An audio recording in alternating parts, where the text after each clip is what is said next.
భీమ్రావ్, కావాలంటే నువ్వు ఏ అధికారి దగ్గరికైనా వెళ్ళొచ్చు, నువ్వు ఏ అధికారికైనా ఫిర్యాదు చేసుకోవచ్చు. మేము వాళ్ళని ఎలాగూ కొనేస్తాం. నేను నీకు నీడ లేకుండా చేసి వదిలేస్తాను భీమ్రావ్. ప్రచండ్ దేవ్ గారు, నగరపాలక సంస్థ మా మాట వినలేదు, అధికారులు వాళ్ళు వినలేదు, పోలీస్ స్టేషన్లో కూడా ఎవరూ వినలేదు. అయినా మా దగ్గర ఇంకొక మార్గం మిగిలే ఉంది. ఇక ఆ మార్గం ఏంటంటే న్యాయస్థానం. రేపు పొద్దున్నే మేమందరం కలిసి కోర్టుకు వెళ్ళిపోతాం.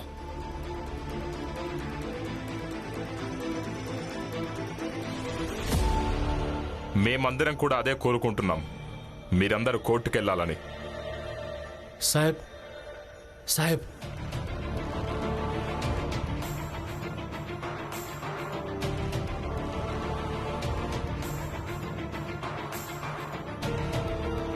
చూడు హితేష్, మీ ఇంట్లో ఎంతమంది ఉన్నారో అందరితో సంతకాలు చేయించి తీసుకురా. అక్కడ భవనం నిర్మించడానికి వాళ్ళకి ఎలాంటి అభ్యంతరం లేదని, బదులుగా అందరికీ సొంతిల్లిస్తాం. సాహెబ్, మీరెక్కడికి వెళ్ళిపోయారు సాహెబ్? ఇక్కడ ఏమేం జరిగిందో చూడండి. ఇక అంతా చక్కబెట్టండి సాహెబ్.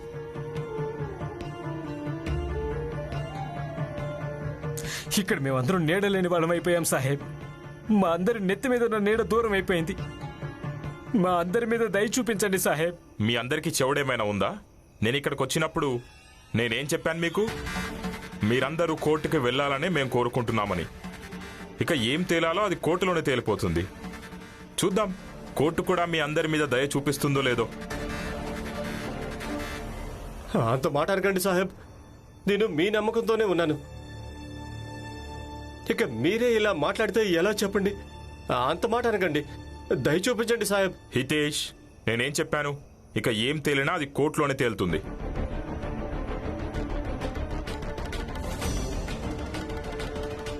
సాహెబ్, మేము మీతో కోర్టులో పోరాడలేము. మాకు డబ్బులు ఇచ్చేయండి, మేము ఎక్కడికైనా వెళ్ళిపోతాం. ఈ భవనం నిర్మించిన తర్వాత మేము మళ్ళీ తిరిగి వస్తాం. అసలు ఎక్కడి డబ్బులు జనార్దన్? ఏం డబ్బులు?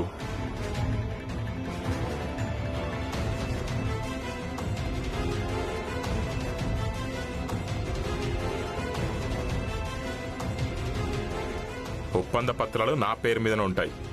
ఇక నీకు ఆయనతో ఏం సంబంధం? సేట్ గారు, మీరిచ్చిన మాటకు ఇలా మొహం చాటేయకండి. నోర్మోయ్, నా దగ్గర కాపలాదారుడిగా పనిచేసేటువంటి నువ్వు నాకెదురు మాట్లాడతావా? అసలే నువ్వు 2 రోజులుగా పనిలోకి రావడం లేదు. ఒక పని చెయ్యి, ఈ రోజు నుంచి ఇదే ఇంటి దగ్గర నిలబడి నువ్వు ఈ స్థలాన్ని జాగ్రత్తగా కాపాడుతూ ఉండు.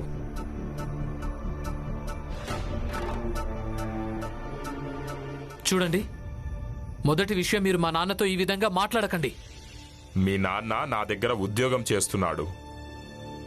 ఇక నౌకర్ల విషయంలో సాహెబ్లతో ప్రవర్తించినట్లు ప్రవర్తించాలా? నాకు మీ దగ్గర ఉద్యోగం చేయాలని లేదు. నాకు అనిపించింది మీరొక మంచి వ్యక్తి అని, నిజాయితీపరుడని. చిన్న జాతి వాడినైనా కూడా మీరు నన్ను ఉద్యోగంలో పెట్టుకున్నారు. కానీ నా ప్రాణాలను కాపాడినందుకు బదులుగా నీకు ఈ ఉద్యోగం ఇచ్చాను. దానికి అర్థం ఇది కాదు, నీకు నచ్చినట్టు నువ్వు చేయొచ్చని. అలాగే నా ప్రాణాలు కాపాడినందుకు రుణం తీర్చుకుంటూ ఉండాలా?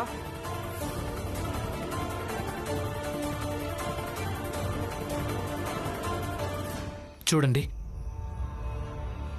మీరిక్కడ కొత్త భవనం నిర్మిస్తారు. మీరు బోలెడు డబ్బు సంపాదించబోతున్నారని మా అందరికీ కూడా తెలుసు.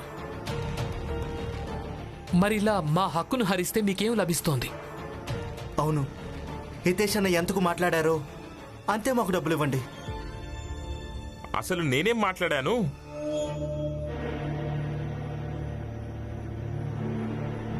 చూడండి, మీరు ఇలా మాట తప్పడానికి వీల్లేదు. అలాగే నేను మిమ్మల్ని తప్పనివ్వను కూడా. మీరు హితేష్ అన్నకి ఎన్ని మాటలు ఇచ్చారో మీరు అవన్నీ నెరవేర్చక తప్పదు. నాకే వేలు చూపిస్తావా? ఎంత ధైర్యం రా నీకు?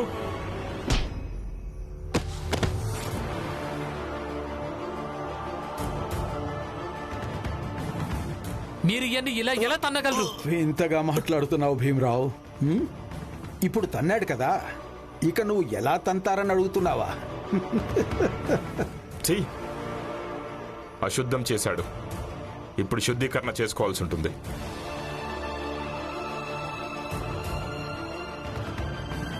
ఇప్పుడిక కోర్టులోని కలుద్దాం. అందరూ పదండి. శుభరాత్రి.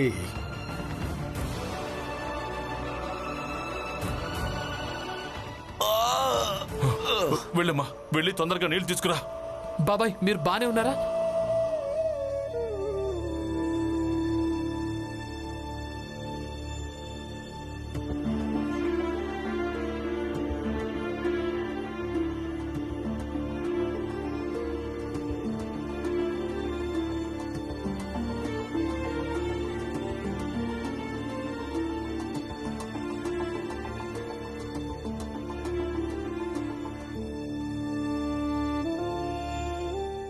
అందరూ పడుకున్నారు.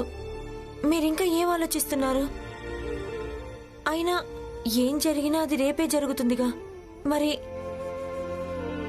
మీరు చదువుకోండి, చదవండి.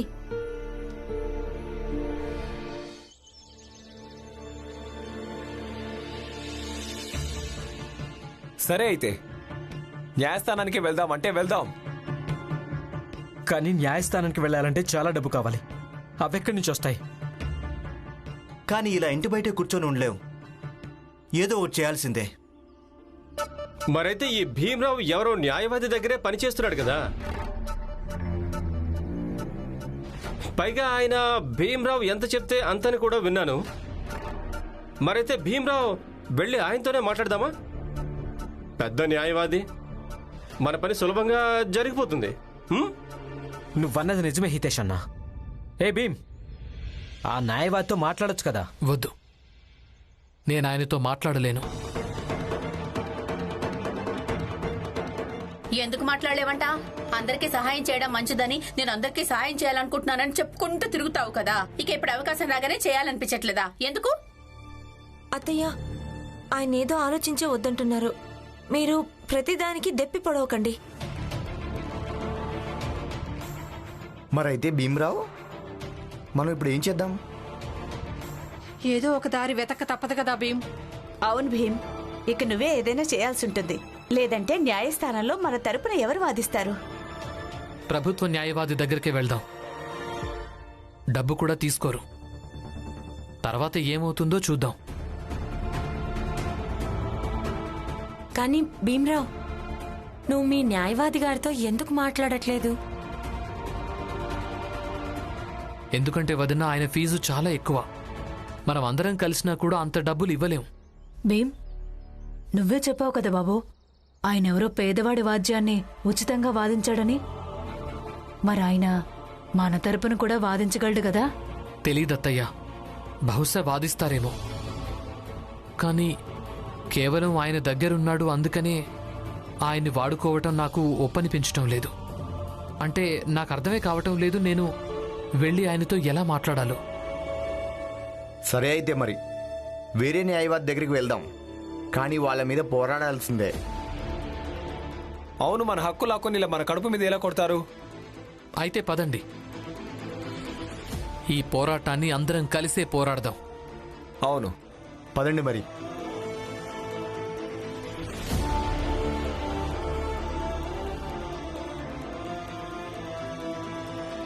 ప్రచండదేవ్ గారు, ఈరోజు ఆ మొదనష్టపు భీమరావుకు వాడి స్తోమత ఏంటో తెలిసి రావాలి. ఇక కోర్టులో వాడి కేసు ఎవ్వరూ వాదించలేరు. ఏమంటారు వదిన గారు?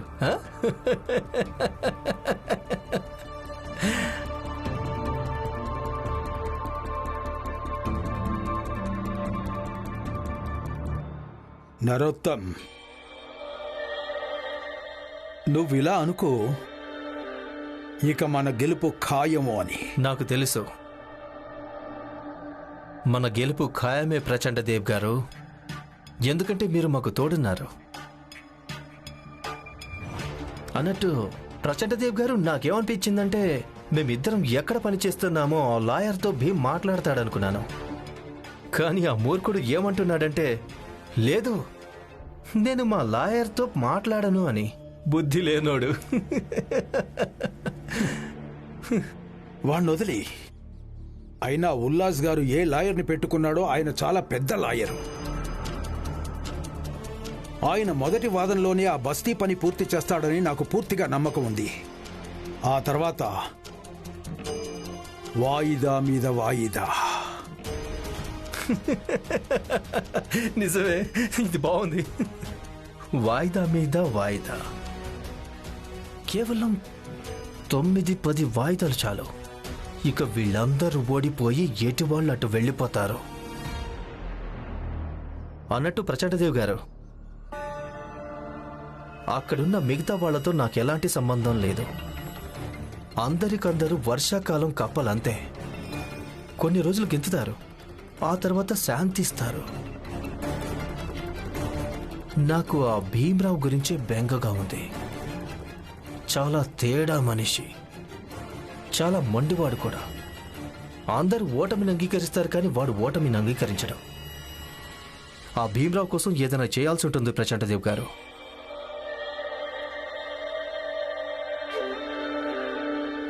నాకు వాడి గురించి బెంగలేదు. ఒక్కసారి అందరూ వెళ్ళిపోయారంటే ఆ తరువాత భీమ్రావును సంచిలో మూటగట్టి సముద్రంలో పారేస్తాను. ధన్యమైంది, నా జన్మ ధన్యమైంది ప్రచండదేవ్ గారు. చాయ్ తాగేసావా? పద. ఇక నేను కూడా ఉల్లాస్ గారితో న్యాయస్థానానికి వెళ్ళి ఆ లాయర్ని కలుసుకోవాలి. అలాగే నువ్వు కూడా మీ లాయర్ దగ్గరికి వెళ్ళిపో. అలాగే, పద, బయలుదేరదాం.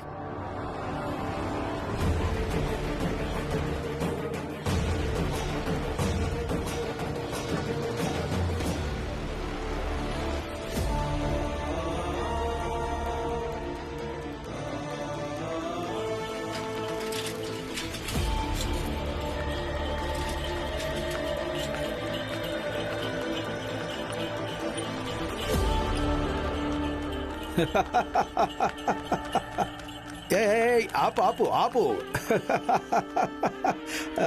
భీమ్రావ్ రా, మా వెనకాలే రా. ఇదే నీ చిన్న జాతికున్న స్థోమత. మీ చిన్న జాతి వాళ్ళంతా ఎందుకు పుట్టారంటే మీరు మా వెనకాలే రావడానికి మాత్రమే.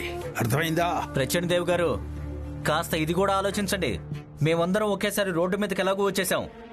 ఈ రోజు కాకపోతే రేపైనా ముందుకెళ్ళిపోతాం. బాబాయ్, ఆవేశపడిపోకండి. ఇప్పుడు ఈ సమయంలో మన లక్ష్యం ఇవన్నీ దాటిపోవటం కాదు, మనం మన ఇల్లు సంపాదించుకోవటం. పదండి. పద.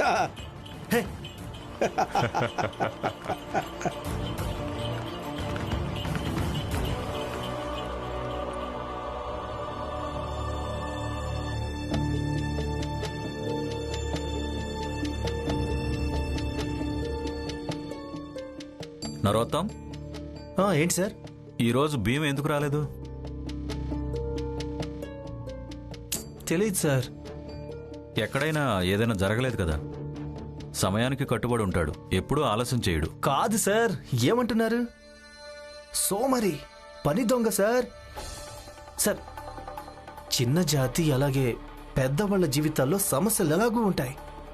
కానీ సార్, ఈ భీమ్రావు కావాలనే సమస్యల్ని సృష్టిస్తుంటాడు సార్. తర్వాత వాటిల్లో ఇరుక్కుపోతాడు. చూడండి, వచ్చాక ఇదే అంటాడు, ఏదో ఒక సమస్యలో ఇరుక్కున్నానని. సార్, నాకు ఈ భీమ్రావు గురించి చాలా బాగా తెలుసు. కాలేజీలో కలిసే చదివాం. నెలకు సార్ 3-4 రోజులే కాలేజీకి వస్తాడు. ఇక మిగతా రోజులు ఇలాగే ఇరుక్కుపోయినట్టు నాటకం ఆడుతుంటాడు. సార్, నేను విసిగిపోయాను సార్. నరోత్తం, నిజానికి ఇది నీ వ్యక్తిగత విషయం. అయినా ఒక విషయం చెప్తాను విను. భీమ్ మీద నీలో అంత విషాన్ని పెంచుకోకు. ఎందుకంటే విషాన్ని పెంచుకోవడం కోసం మన లోపలే విషాన్ని పెట్టుకోవాల్సి వస్తుంది. నువ్వే ఆలోచించు. ఏ విషపు 2 బొట్ల వల్ల ఒక వ్యక్తి ప్రాణాలు పోగలవంటే ఇక విషపు దారే ఎవరి లోపల ఉంటుందో వాళ్ళు ఏమైపోతారో.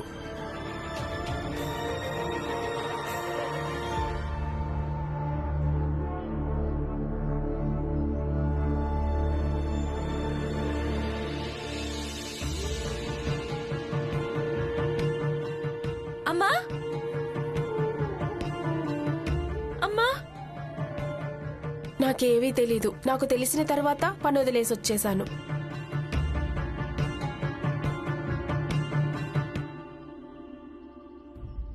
ప్రభుత్వ బ్యారిస్టర్ కేసు వాదించడానికి నిరాకరించారు.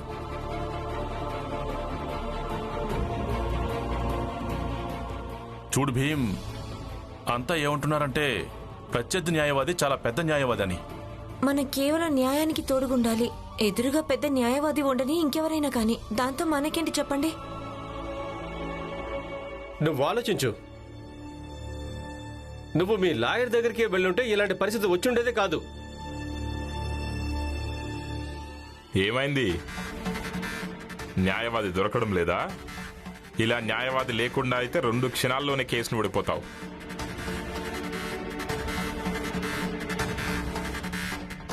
ఇక మీరందరూ కూడా నేరుగా మీ ఇళ్లకు వెళ్తారు.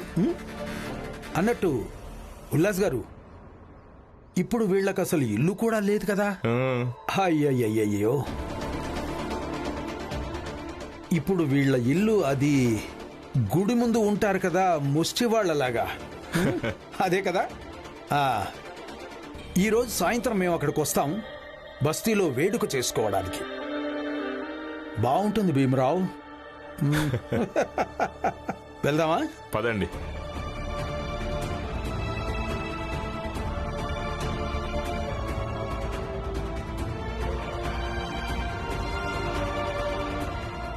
భీమ్, బాబు, ఇప్పుడు మనం ఏం చేద్దాం? భీమ్, ఎప్పుడు కూడా నీకున్న మొండితనం కారణంగా అందరి ఇష్టాలు మట్టి పాలైపోతూ ఉంటాయి. నేనైతే నువ్వు మా ఇంటిని నాశనం చేస్తావనుకునేదాన్ని, కానీ ఈరోజు నువ్వు న్యాయవాదిని కూడా పిలవలేవా?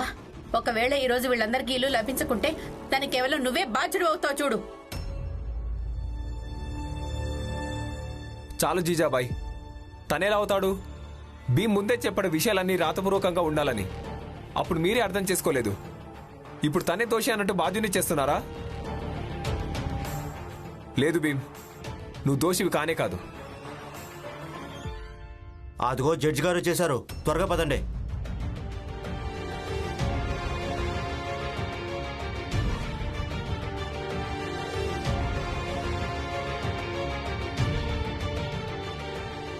ఇప్పుడు నేనేం చెయ్యాలి?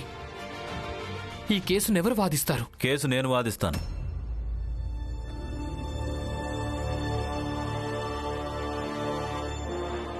సార్, భీమరావు, నువ్వు ఎప్పుడు తెలివైన వాడు అనుకుంటావు? ఈ మాత్రం తెలివిలేదా? అందరికంటే ముందు వచ్చి నాకు చెప్పాలని. ప్రచండదేవ్ భార్య వచ్చింది కాబట్టి సరిపోయింది. లాయర్ గారు, అది భీమ్కి ఏమైంది? అయినా ఉల్లాస్ గారు ఏ లాయర్ని పెట్టుకున్నాడో ఆయన చాలా పెద్ద లాయరు. ఆయన మొదటి వాదనలోనే ఆ బస్తీ పని పూర్తి చేస్తాడని నాకు పూర్తిగా నమ్మకం ఉంది. మీరు తనకు సహాయం చేయండి. మీరేం ఆందోళన పడకండి, తనకేమీ కాదు. సారీ సార్, మీరు నన్ను క్షమించండి. కానీ ఆ సమయంలో నాకేమనిపించిందంటే, ఈ కేసు గురించి ఒకవేళ నేనొచ్చి మీకు చెప్పానంటే దురాశాపరుణ్ణి అనిపించుకుంటానని.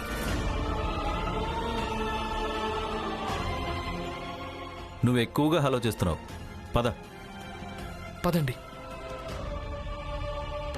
మీరందరూ లోపలికి ఎక్కడికి వెళ్తున్నారు? చిన్న జాతి వాళ్ళకి న్యాయస్థానంలోకి ప్రవేశించే అనుమతి లేదు. మీరందరూ ఇక్కడే ఉండండి. న్యాయవాది వెళ్ళి లోపల మాట్లాడతారు. న్యాయవాది గారు, మీరు లోపలికి వెళ్ళండి. అయ్యో, కానీ మా కేసే మొదలు కాబోతోంది. లోపల మా కేసు గురించే తీర్పు చెప్తారు. ఇక మేమే బయట ఉండాలా? ఎందుకని? మాతో ఎందుకు వాదిస్తున్నావు? నియమం ఇదే. నాకు నియమాలు చెప్పకు. భీమరావు, ఇప్పుడు ఇది వాదించే సమయం కాదు. నేను లోపలికెళ్ళి చూస్తాను. మీరందరూ ఇక్కడే ఉండండి.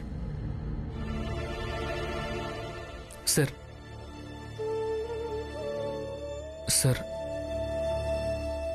మీరే మాకున్న చివరి ఆశ సార్. మా అందరికీ మా ఇల్లును తిరిగి ఇప్పించండి.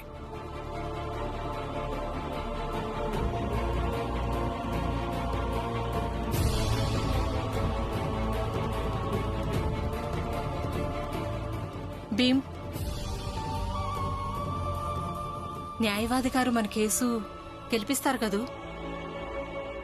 నాకలా అనిపించడం లేదు.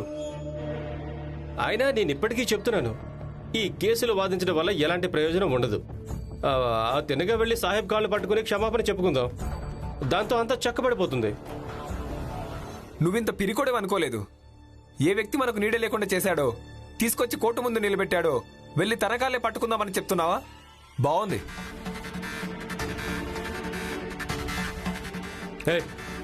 వెనకెళ్ళు.